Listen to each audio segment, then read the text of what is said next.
راہ کو اپناتے ہوئے شریعت، طریقت، حقیقت، معرفت پر چلتے ہوئے اپنے نفس کی اصلاح، قلب کی صفا، روح کو مجلہ کرنے پر کام کرتے ہیں۔ جب سالکین اپنے نفس کی اصلاحی تربیت میں مشغول ہوتے ہیں، اس نفس میں سے ہر وہ برائی کی تردید کرتے چلے جاتے ہیں جو سالکین کو مومنین، متوکلین، خالدین، راشدین، شاکرین، صابرین، عابدین کی فہرست سے نکالنے میں ذرہ برابر بھی حائل ہو۔ اسی لیے اصلاح نفس کی بنیاد کو مد نظر رکھتے ہوئے روحانیت کے اس سفر پر چلنا، اپنے حواس کو سمجھنا بہت ضروری ہوتا ہے۔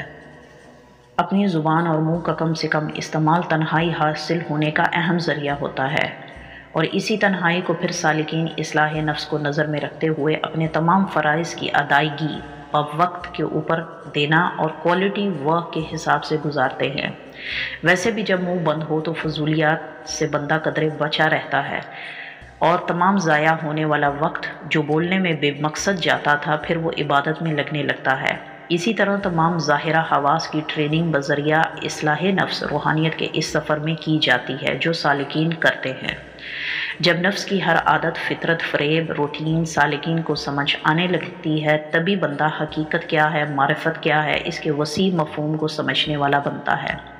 زبان کو، آنکھ کو، کان کو ہر اس فعل میں شامل ہونے سے روکنا جو اللہ اور رسول سے دوری کا سبب بنے۔ ان کاموں سے اجتناب کرنا جو آپ کے تمام حواس کو غفلت میں، وقت ضائع کرنے میں اور بے مقصد کاموں کے اوپر آپ کو ابھارے، ان سے بچنا ضروری ہوتا ہے۔ روحانیت کی اس راہ میں سالکین اپنی نفسیات کو سمجھنے کے لیے اپنی زبان پر کڑا پہرا لگاتے ہیں۔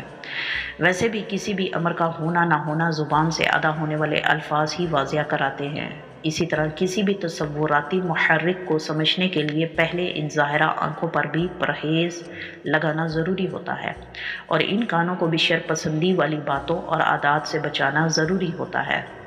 کہتے ہیں کوئی بھی تصویر اپنی اصل شکل میں تب ظاہر ہوتی ہے جب اس کی بنیاد 4 حواس کے زیر اثر ہو: پہلا آنکھ، دوسری زبان، تیسرا کان، چوتھا دماغ۔ ہم سب جانتے ہیں کہ دماغ انسان کے وجود میں سب سے اوپری حصے پر موجود ہوتا ہے، اور اسی دماغ کے اعلیٰ کار اس دماغ کے آمنے سامنے دائیں بائیں موجود ہوتے ہیں، آنکھ کی صورت میں، کان کی صورت میں اور زبان کی صورت میں۔ تو یہ کیسے ممکن ہے کہ جو دماغ کرے وہ یہ آنکھ، کان، زبان نہ دیکھ سکیں؟ یا یہ کیسے ممکن ہے کہ جو ہماری آنکھ، کان اور زبان محسوس کرے وہ ہمارا دماغ نہ دیکھ پائے؟ انسان کا پورا وجود، اس وجود کے اعضاء، حواس، نفسیات، محرکات سب ایک دوسرے سے لنکڈ ہیں۔ اس پورے جال کی اس عمارت کو بنا مانگے حاصل کر لینے والا کبھی بھی اس عمارت کے ہونے کے ظرف کو غور نہیں کرتا۔ جیسے کسی کو اگر بنا بنایا گھر دے دیا جائے اور وہاں پر اس گھر کے اندر تمام وہ سامان میسر کر دیا جائے، تو اس گھر میں رہنے والے کو فری میں اگر رہنا پڑے تو وہ کہاں پر اس گھر کے موجود ہونے پر غور فکر کرے گا؟ وہ کہاں پر اس بات پر تشویش یا تدبر کرے گا کہ اس گھر میں ہونے والی آمد و رفت، یا اس گھر میں جو سکون موجود ہے، یا اس چھت کے نیچے جہاں پر میں موجود ہوں، اس پر توجہ دینے کی بھی ضرورت ہے۔ اس لیے اللہ قرآن پاک میں غور اور فکر کرنے والوں سے بار بار مخاطب ہوتا ہے۔ مثلا اللہ فرماتا ہے اس میں بھی عقل والوں کے لیے نشانیاں ہیں، اور ہم کیسے مثالیں کھول کھول کر بیان کرتے ہیں کہ شاید تم فلاح پا جاؤ، اور یہ کہ آنکھیں ہی اندھی نہیں ہوتی، ان کے کان اور دل بھی اندھے ہوتے ہیں۔ اب جس کے ماتھے کے نیچے 2 آنکھیں موجود ہوں وہ اندھے کے مطلب کو کیسے سمجھے گا؟ اور ہو بھی کیوں نہ، سامنے والا ہر بار کہیں نہ کہیں اس انسان کو یہ یاد ضرور دلا دیتا ہے کہ ذرا دیکھ کر چلنا۔ تو پھر کیسے انسان اپنی آنکھیں ہونے کے باوجود خود کو اندھا تصور کرے؟ روحانیت کی راہ پر چلنے والے تمام سالکین پہلے گونگے ہونے کی پریکٹس کرتے ہیں اور اس کے بعد اپنے قلب اور دماغ کی آوازوں کو سمجھتے ہیں، جس کی وجہ سے قدرے آسان ہو جاتا ہے ان کے اپنے اندر اٹھنے والی آوازوں کو جاننا، پہچاننا۔ اندھے ہونے کی پریکٹس کرتے ہیں کیونکہ صدر الصدور کے محرکات کو سمجھنا اپنی آنکھوں کو بند کرنے کے بعد ہی پتہ چلتا ہے۔ اس کی مثال ایسے ہے کہ اگر کسی گھر کے اندر ایک عام کھڑکی کی مثال لی جائے تو اس کھڑکی کے باہر کا نظارہ خوب اچھے طریقے سے انسان اندر بیٹھ کے کر سکتا ہے، اور باہری ہونے والے محرکات کو غور اور فکر سے ضرور اس کا تجزیہ کرتا ہے۔ چاہے وہ چیز صرف آبزرویشن کے پوائنٹ آف ویو سے ہی کیوں نہ کی جائے، لیکن وہ کھڑکی کافی حد تک مددگار ہوتی ہے اس باہر کے نظارے کو کروانے کے لیے۔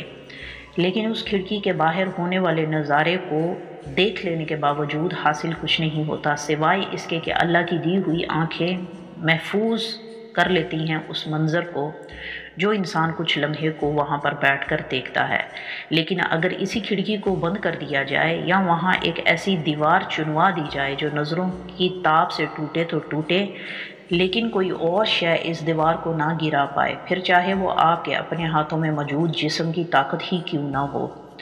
صدر اس دیوار کی اس طرف کا حصہ ہے جو اس کھڑکی کے باہر کے منظر سے پہلے آتا ہے، جو ان آنکھوں سے نہیں عین سے نظر آنا ممکن ہوتا ہے۔ تبھی انسان اس طرف کے ہونے والے تمام محرکات کو اندھوں کی پریکٹس کر کے وٹنس کرتا ہے۔ اب کوئی اسے پاگل پن کہے یا کوئی بے وقوفی کہے، پر سالکین یہ عمل اپنی آنکھوں کے روشن دانوں کو جھکا کر ہی کرتے ہیں۔ اس عمل سے ہو نہ ہو زیادہ کچھ نہیں ہوتا، پر شروعات میں کافی مشقت کے بعد آنکھیں جھکنا ایک معمول بن جاتا ہے۔ اور یہ آنکھیں چرانے والی آنکھیں نہیں ہوتی، نہ ہی یہ آنکھیں اپنی کسی کمی یا کمزوری کو چھپانے والی ہوتی ہیں، بلکہ یہ آنکھیں عین کا مشاہدہ کر رہی ہوتی ہیں۔ کیا آپ کو پتہ ہے عین کا مشاہدہ کیا ہے؟ زبان کا بند ہونا، کانوں کا کھلا ہونا، آنکھوں کا جھکا ہونا، تصورات کا پختہ ہونا، نفسیات کا تنہا ہونا، موجود کا لا ہونا، عدم کا ظہور ہونا، یعنی عدم کا ہا ہونا، اللہ کا ہو ہونا۔ میں امید کرتی ہوں آج کی ویڈیو سے بھی ہمیں کچھ سیکھنے کو ملا ہوگا۔ اگلی ویڈیو میں ہم بات کریں گے لا نفسا الا وسعها پر، جاری رکھیں گے اسی ٹاپک کو۔ تب تک کے لیے اپنا خیال رکھیں، دعاؤں میں یاد رکھیں۔ ٹیک کیئر، اللہ حافظ۔